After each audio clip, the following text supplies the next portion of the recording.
Start.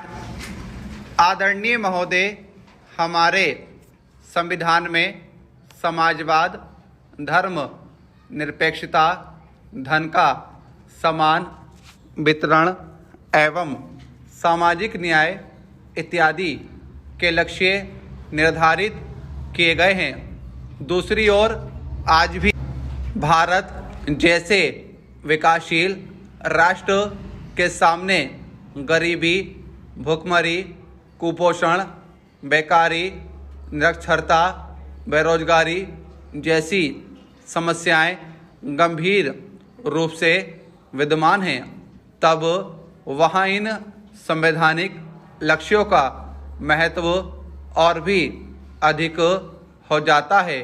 इन चुनौतियों का सामना करने के लिए संविधान लक्ष्यों को प्राप्त करने के लिए आम जनता अपने प्रतिनिधि चुनकर संसद भेजती है।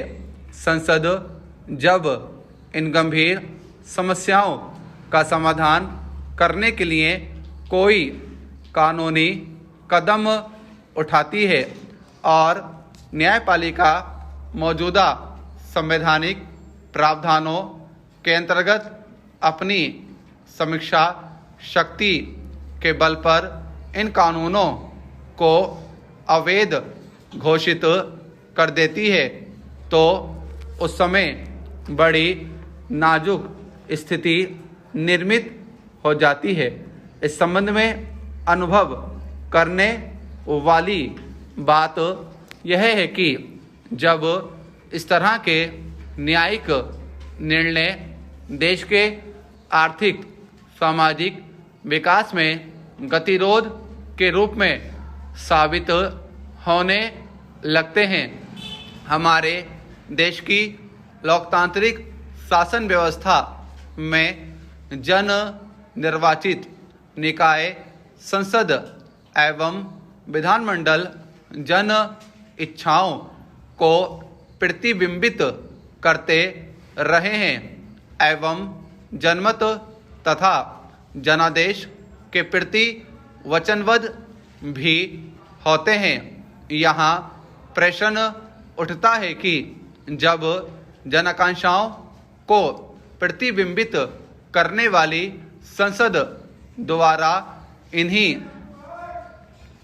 जनाकांक्षाओं की पूर्ति हेतु बनाए गए कानूनों को न्यायपालिका अवैध करार दे देती है, तब क्या न्यायपालिका की इस पुनरावलोकन शक्ति से जन इच्छाओं का अनादर नहीं होता है?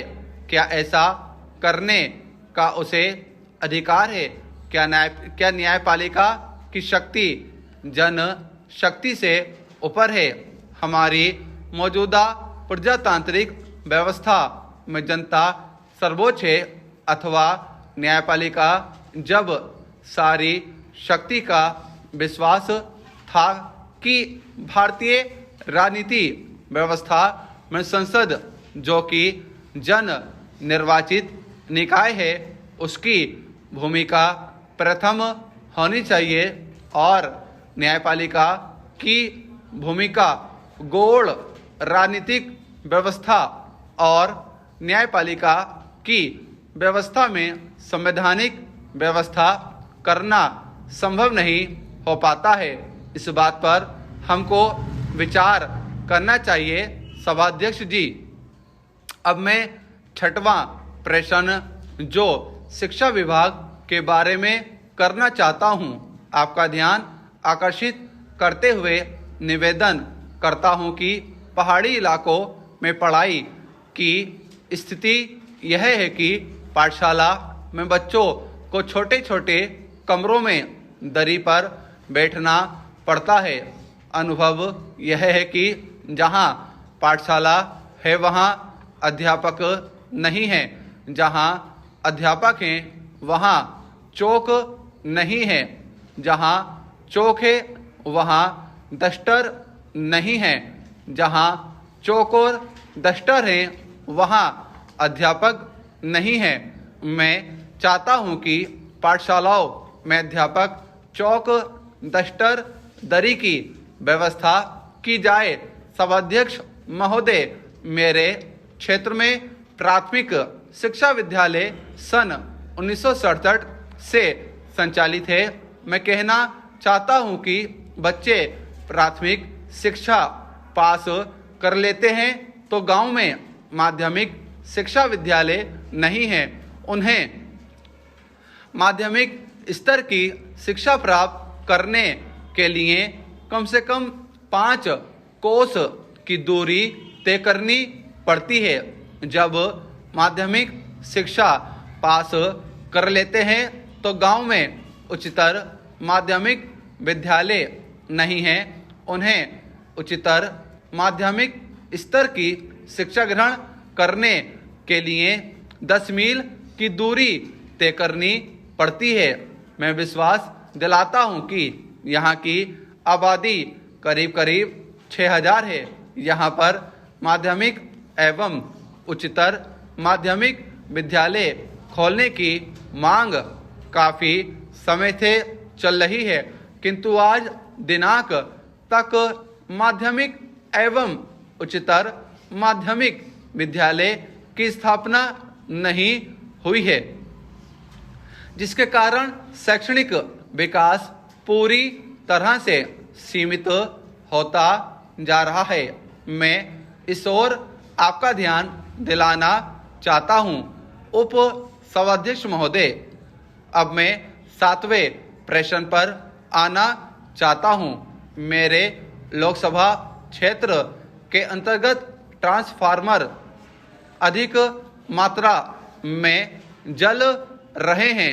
जले हुए ट्रांसफार्मर की समय सीमा में मरम्मत न होने से किसानों की सिंचाई समय पर न होने से फसल खराब हो रही है।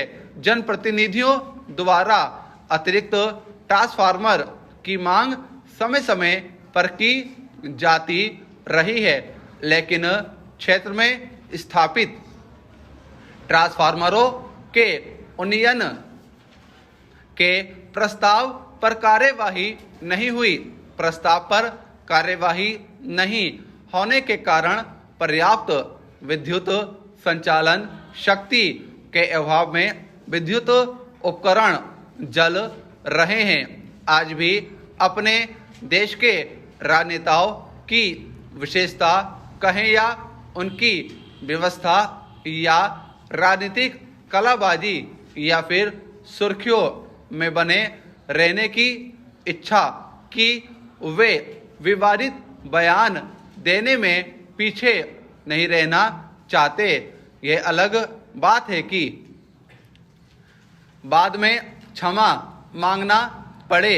लोकसभा में बहुमत होने के बावजूद सरकार को कई मुद्दों पर पीछे हटना पड़ता है। इस बात से साफ प्रतीत होता है कि किसी भी अच्छे लोकतंत्र में विपक्ष का होना कितना जरूरी है, लेकिन कई बार यही विपक्ष अपने विरोध के अधिकार का गलत फायदा उठाने का प्रयास करने लगता है और सिर्फ विरोध के लिए विरोध करने लगता है।